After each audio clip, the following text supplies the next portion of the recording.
Sa baybayon kan Pasakaw Camarines Sur, sa barangay nin Karanan, may nakatindog na sarong istruktura na daing ibang katuyuhan kundi an ipagirumdum an nakaagi. Ini an monumento kang 5th Cavalry Regiment. Sarong saksing konkreto kan sarong mahalagang pangyayari kan ikaduwang gerang pankinakban.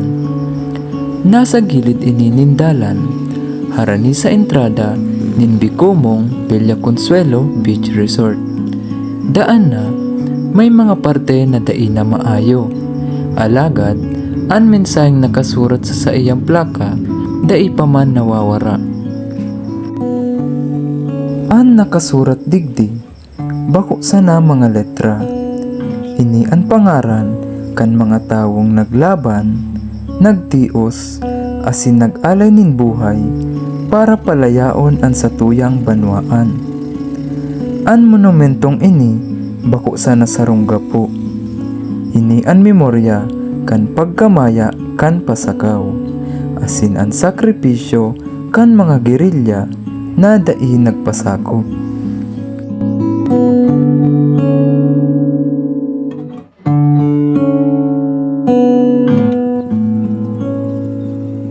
Taano ta digdi sa Pasakaw? Taano ta ini ang piniling lugar kan mga Persang Amerikano kan taong 1945. Sabi kan kasaysayan asin kan mga istoryang ipinasa-pasa kan mga gurang, an Pasakaw sarong estratehikong lugar.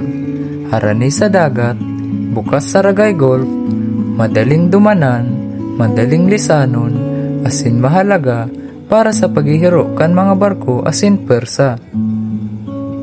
Kang mga panahon kaya, sabi kang ama ko, diyan nagdoong to mga Amerikano. Kaya nagsarakatan na nga dahil sa mga tangki ka mga Amerikano. Kaya sa barko, naguruluwasan na itong, hindi ka sabi ka itong ama kong amphibian, itong minsan, nasa erarom kan tubig, naguruluwas na. Kung gano'ng mga submarine. Hindi kaya ang managata. Sa mga barko, hindi nagduroong. Sa mga Harani kayo sa dagat. port, yan ang pinaka-kuyan. Doon talaga mga barko kang Amerikano. Kan panahon na ito, nasa irarom na kan mga Hapon ang bilog na probinsya. Mapanggani sinda. Marahas ang pagtrato. Ang mga tao, day makahiro na maayo. Kung ikamadagop sa luwas kan harong, piligrado ang buhay mo.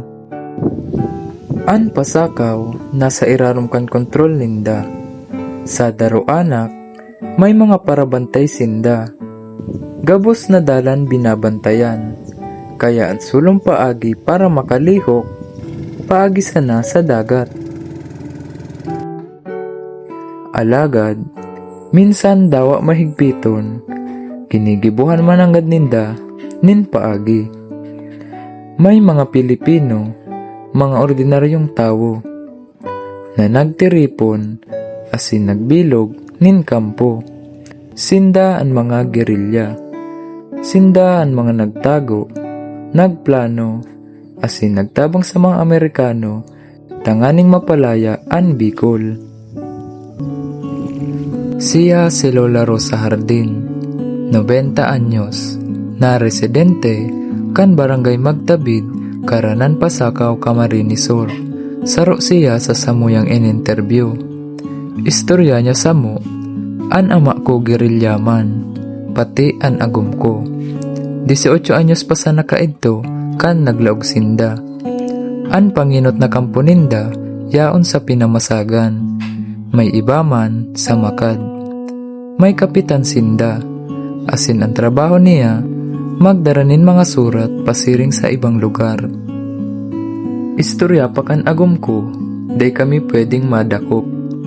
Kaya ang surat, ginagakod mi sa gapo, o ilaog sa laog nindaso. Kung harani na ang mga Hapon, ilulugmok mi sana sa dagat o iaapon. Tanganing dain ninda maaraman ang samuyang mga plano.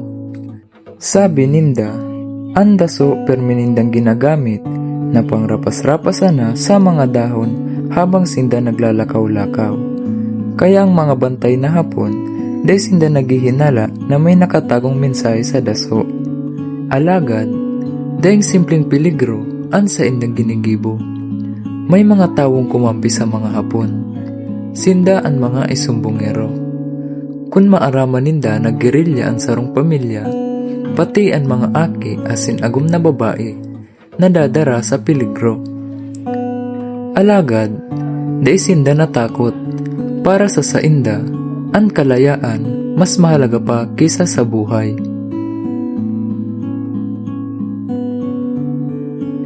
Kan Abril 12, taong 1945, ang 5th Cavalry Regiment kan persang Amerikano nagpadagos pasiring sa timog kan Bicol.